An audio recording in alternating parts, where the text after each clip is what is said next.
Hello, everyone over at Call of Starcraft. I'm the MercilessWalrus, and I am back with another replay of mine. I'm playing as the red Protoss in the top right corner against my opponent, who is the blue Terran.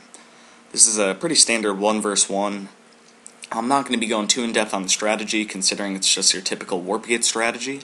Still improving on my game as a whole in Starcraft, and as a Starcraft commentator, I'm still kind of trying to improve in that. I know I'm not perfect at it, but it's something to work on. If you have any tips on how to become a better commentator, I know you guys are supposed to be the ones learning how to do this stuff from me.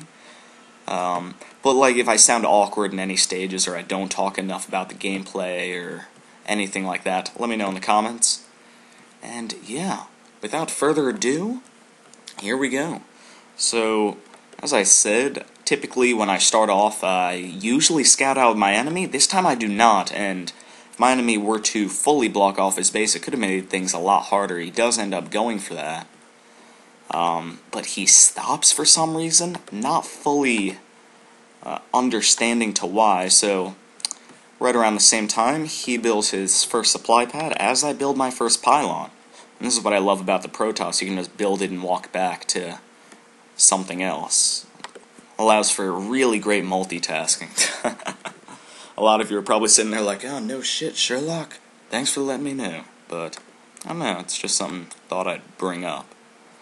And as a whole, only main difference in our economies is that he's going for a refinery earlier than I am, and I am going for a gateway. And my typical strategy, just flat out 3 or 4 warp gates as early as possible, and then this is something that a lot of people do, and it probably wouldn't surprise you. Somewhere around here, I build a pylon to warp in my units. Now, it does get a little close, because he ends up having units at the bottom of this base. I don't know if he was able to see me or not, but either way, it would have been a very close call. And there was a point where his army significantly outmatched my own. Now, one thing I like to do, I like to constantly pump out probes. I think it's really important, even when you're rushing. On the odd chance your rush fails, and there's always the chance it will, you gotta have a backup plan. And if you go flat out, like, for gateways and all those upgrades and stuff, and then the rush doesn't succeed, and if they take out your pylon up here, then you're screwed, and you need to have some kind of backup plan. So that's why I still consistently pump out probes. Probably don't want to be producing more than 2 at once, because then like it's just wasting money, and you could be using that extra 50 or 100 resources to build something while you wait. And now, usually right after my first gateway finishes, I like to go for the cybernetics core right after that, as well as a second pylon. Not too much more in depth about that. And I have the assimilator fully active, and let's see what my opponent's doing. So he is going for a tech lab, so can expect to see some marauders from him. And yeah, good stuff, good stuff. I'm going for my second assimilator. Usually, if I was versing a Zerg player, I would only go for 1 assimilator, because zealots tend to be very effective against Zerg players, and usually I would only go for 1 or 2 stalkers for every 5 or 6 zealots. Just tends to work out best. Yeah. But against a Terran or Protoss player, just standard, usually for every 4 units I warp... That came out weird. For every 4 units I warp in, I usually do like 3 stalkers, 1 zealot. So having those 2 assimilators is usually pretty nice to have. Now going for my second gateway, and I believe I've just started researching warp gate. It's about the time you want to start doing that, and just as I start researching that, that's when I like to send out my probe up ahead to start building that pylon up there. And I also like to put... Oh my god, I keep tripping on my words, this is terrible! No, I also like to put out 1 or 2 zealots, at least, for defensive purposes. I mean, at the moment, he does have 2 marines, and probably, I assume, he'll start building marauders, otherwise I don't see that. Yeah, there you go. 2 marauders on the way, so that's an army that could, if he decided to go for an earlier attack, compete with me. Now, usually against a Zerg player, this isn't that necessary, because the worst you're going to face is 5 or 6 Zerglings, and if it's totally necessary, your probes could freaking fight that off and only lose 2 or 3 of them. Not that that's a good thing, but wouldn't be the end of the world. Now, he's going for a factory. Not sure what to see from there at this point. Again, I haven't scouted him out at all. Slight mistake, and this is about the time I would like to be going for that probe up there to build that pylon.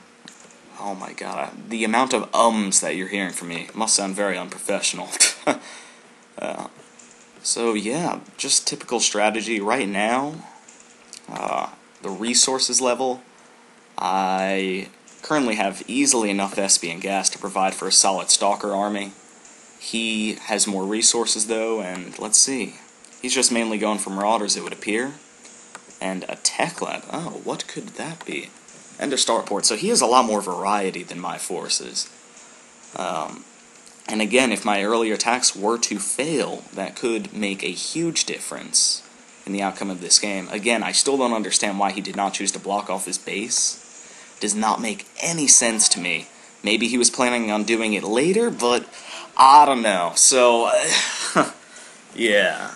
And now I am officially beginning to build that pylon. So, it's all good there. And yeah. So, we're still kind of out of each other's vision for now. But if he were to move forward and maybe attack with that, I could be in trouble. I mean, 2 Zealots and 1 Stalker versus 3 Marauders and 2 Marines would be a pretty close fight. Not to mention, he has a siege tank on the way and all that. But it is getting to the point where I will start warping in a lot of my units, so that's all good. Yeah. And now it would appear that it is a good time to turn those into warp gates and begin my onslaught. And one thing I also like to do, just in case that early attacks fail, or just to add a little variety, I build a Stargate there, maybe put in a Void Ray or 2 into the mix, and that's usually pretty effective. And yeah, maybe even a Robotics Bay. If he went heavy on siege tanks, I'd probably make some Immortals right outside here. And yeah, so this is just weird. I don't know if he can see me or not. I don't remember. I don't think I could have seen him. Well, obviously, if it works one way, it works the other. So he can just see me. So technically, if he wanted to counterattack, he could have easily done it and probably won. I mean, his army. Let's see. He has 4 Marauders, a siege tank, 3 Marines, and a medevac. And meanwhile, if he attacked me right now, that'd be a close fight. I mean, if he attacked me before those Stalkers warped in, he'd definitely put up a good fight.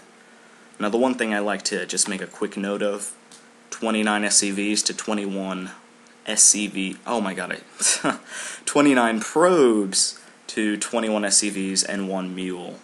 So, oh, and here comes the battle. Now, for the most part, he does win this.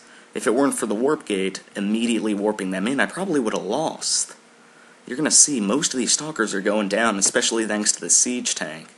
Now, if I'm correct, he was researching siege mode or whatever. So that could have made a difference if he was able to put 1 or 2 of them up there and hold off this attack. But I am able to warp in a couple more units, and that's going to be the game right there. That Viking will land, but it won't make enough of a difference. And all he has left to fall back on is like an SCV counterattack, and the effectiveness of that is pretty limited. And yeah, at this point, there is nothing he can do. He has some Marines on the way, and that is not nearly going to be enough. So, that's it. I'm going to be signing out now, and I hope you enjoyed this. Bye.